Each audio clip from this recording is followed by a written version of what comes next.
Buenas tardes, soy Laura Hernández, profesora de la Universidad de Castilla-La Mancha, y en primer lugar quiero dar las gracias a la organización del Congreso Nodos por permitirme presentar mi trabajo y también a todos ustedes por animarse a escuchar esta comunicación que he titulado La literatura infanto-juvenil en los planes de estudio de los grados de Español, Filología Hispánica y Estudios Hispánicos. En ella analizo la presencia de la literatura infantil-juvenil, que se suele conocer por sus siglas, LIG, en los planes de estudio de todos estos grados universitarios que anteriormente se denominaban como, se correspondían con la licenciatura en Filología Hispánica. En primer lugar, voy a empezar caracterizando brevemente la literatura infantil y juvenil, la LIG, aunque más o menos todos conocemos intuitivamente de qué se trata. Sería aquel conjunto de manifestaciones literarias destinados a niños y adolescentes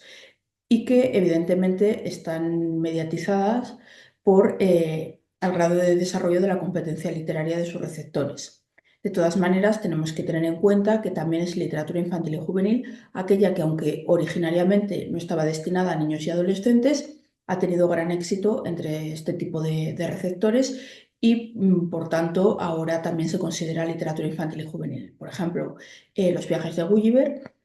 fue una obra que en un principio fue escrita para adultos, pero realmente ha llegado a convertirse en un clásico de la literatura juvenil. Si analizamos la literatura infanto-juvenil, podemos encontrar ciertas constantes a nivel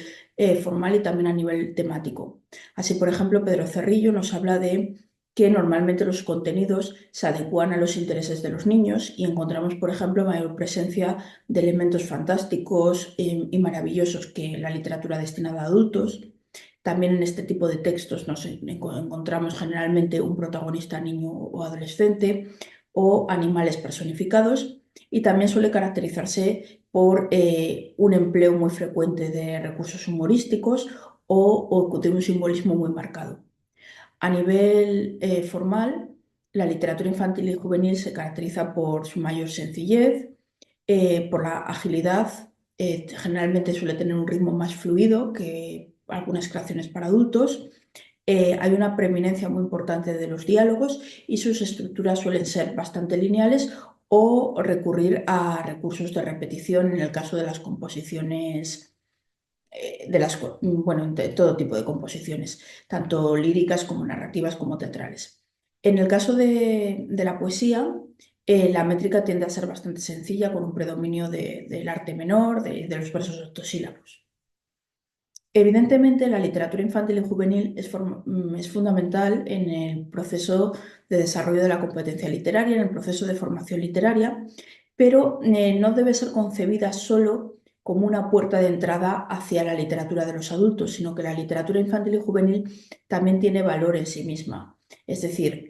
algunas de las obras alcanzan grandes cotas de calidad literaria y además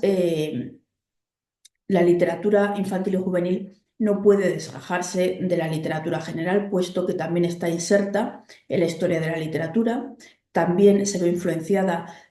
por los distintos movimientos, por las distintas corrientes, por su contexto histórico-artístico.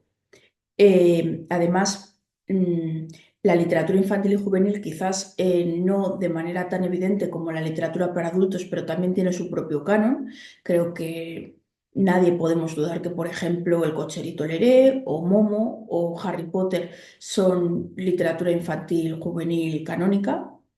Y por otro lado, la literatura infanto-juvenil también se inserta en la tradición literaria y mantiene diálogos intertextuales con otras obras que no son solo obras, que también, pero no solo con obras infanto-juveniles, sino también con obras de la literatura para adultos.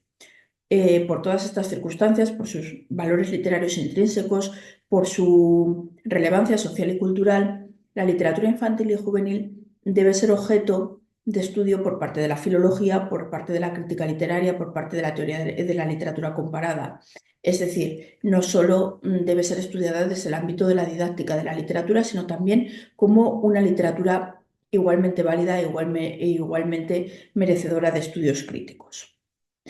Entonces, sí que se ha observado en los últimos años cierta reivindicación, sobre todo de profesionales procedentes del ámbito de la didáctica de la literatura infantil y juvenil. Por ejemplo, concretamente en el ámbito hispánico tenemos trabajos muy importantes a cargo de Pedro Cerrillo, de García Padrino, de Teresa Colomer, que nos hacen ver esos valores intrínsecamente literarios que subyacen en la literatura infanto-juvenil. Sin embargo, este despertar, digamos, académico de los estudios sobre la LIG parecen tener poco reflejo en los planes de estudio de filología hispánica. Entonces, bueno, de todos estos grados que se corresponden con la que anteriormente fue la licenciatura en filología hispánica. El objetivo de nuestro estudio es ver la presencia efectiva de la literatura infantil y juvenil en los planes de estudio de este conjunto de grados, digamos que se corresponden con la antiguamente conocida como licenciatura en filología hispánica. Este asunto no es en absoluto baladí porque estos planes de estudio de alguna manera constituyen lo que podemos llamar el canon académico. Están mostrando al futuro filólogo qué textos literarios merecen ser estudiados y desde qué perspectivas.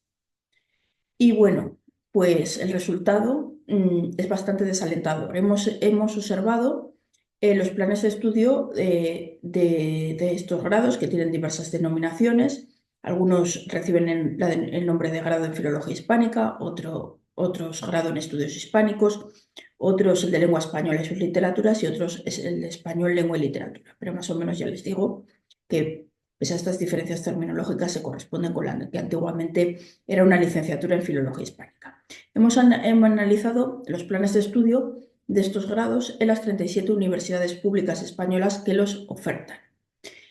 Y hemos encontrado que la literatura infantil y juvenil no tiene una asignatura específica en ninguno de estos grados, ni optativa, ni mucho menos obligatoria o troncal.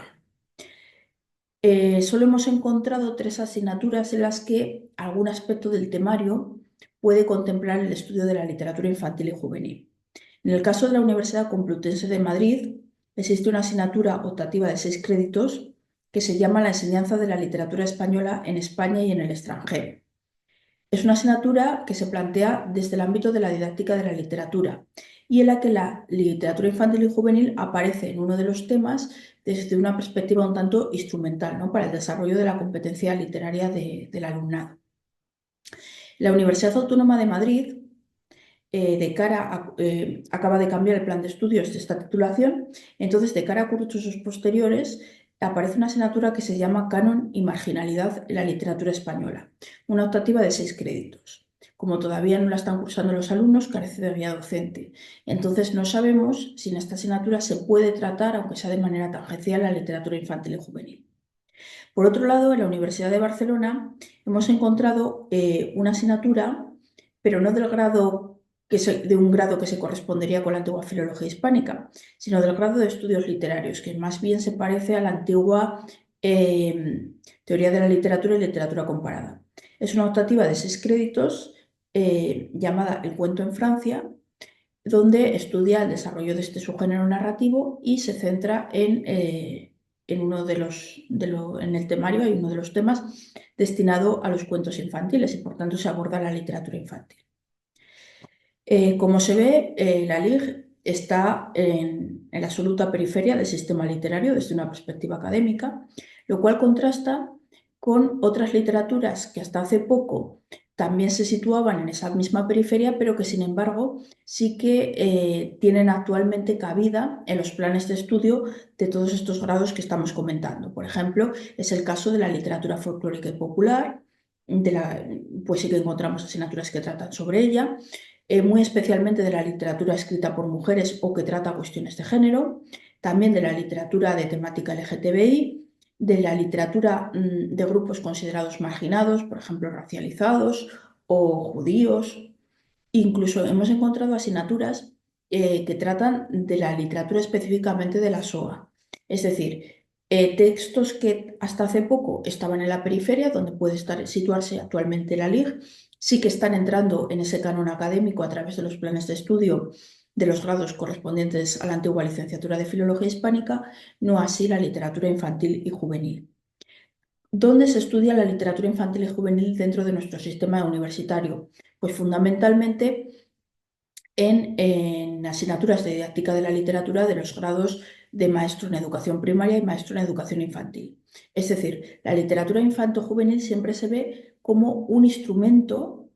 para acceder a esa literatura adulta, obviándose su calidad literaria y su relevancia social y cultural que la hacen merecedora de estudios específicos. En cualquier caso, si solo contempláramos la literatura infanto-juvenil desde el punto de vista didáctico como una herramienta para el desarrollo de la competencia literaria del alumnado, tendríamos que tener en cuenta que la mayoría de quienes van a ser profesores de literatura en educación secundaria están estudiando estos en grados de filología hispánica. Entonces, estos futuros docentes de secundaria van a tener que tener cierto conocimiento de la literatura infantil y sobre todo juvenil. ¿Por qué? Porque a lo largo de la etapa de secundaria, para el desarrollo de la competencia literaria, los profesores de literatura tienen que guiar a sus alumnos en el estudio de los clásicos, leer con ellos fragmentos de textos clásicos, pero también tienen que proporcionarle lecturas juveniles que les resulten atractivas y que les permitan desarrollar su competencia literaria de modo más autónomo. Bueno, pues para estos futuros docentes de secundaria no se les está proporcionando ningún conocimiento de literatura infanto-juvenil. Parece fundamental para un docente de secundaria conocer el canon de la literatura infanto-juvenil, valorar los aspectos temáticos, formales y técnicos de las obras LIC que van a contribuir al desarrollo de la competencia literaria por parte de su alumnado, conocer ciertos criterios para poder seleccionar las obras de literatura infanto-juvenil más adecuadas para su alumno y así, por ejemplo, no depender de los criterios de las editoriales de los libros de texto, que sí que hacen propuestas de lectura, o incluso de todas estas ofertas que a menudo se hacen a los docentes de secundaria de textos aparentemente literarios que en realidad lo que hacen es desarrollar cualquier otro aspecto del currículo que nada tiene que ver con el desarrollo de la competencia literaria. Suelen ser textos un poco a la manera en las que lo literario se convierte en una excusa para el desarrollo de otro contenido curricular. Entonces no son textos que realmente vayan a proporcionar a nuestros alumnos una experiencia de lectura placentera. Entonces, podemos concluir diciendo que este olvido de la literatura infantil y juvenil en los planes de estudio de los grados similares a filología hispánica es inexplicable. Por un lado, porque se está obviando el valor literario de muchos textos infanto-juveniles, su relevancia social y cultural, y por otro lado, porque incluso si solo contempláramos la literatura infantil y juvenil desde un punto de vista didáctico, los futuros docentes de secundaria necesitan conocer la literatura infantil y juvenil para poder contribuir a que sus alumnos desarrollen su competencia literaria de modo efectivo. Bueno, pues muchas gracias